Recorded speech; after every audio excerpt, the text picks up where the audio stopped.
Trời, đồng tiền.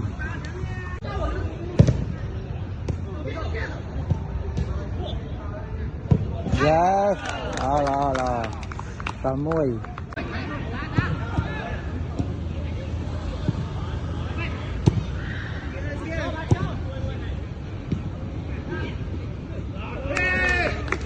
Lo này.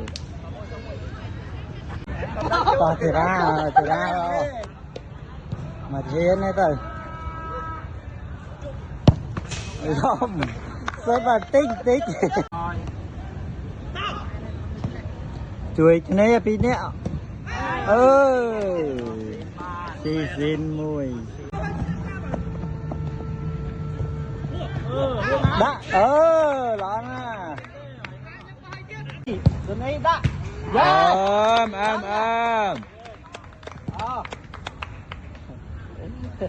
Ai đập vào tay chân nơi trong cái này mà cắt tiết chạy vô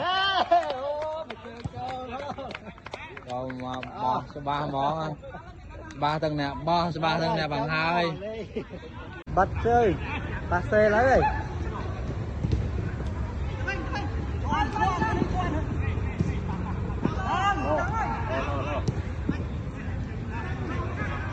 cắt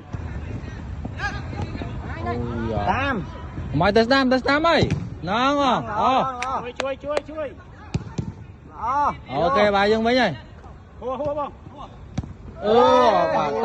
tao bên cái đá đây ôi liền vâng ê còn dạ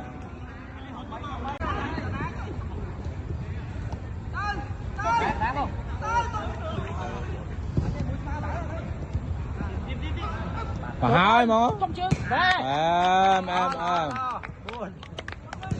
buồn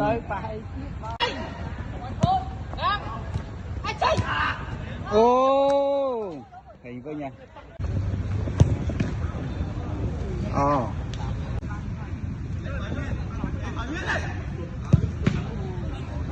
là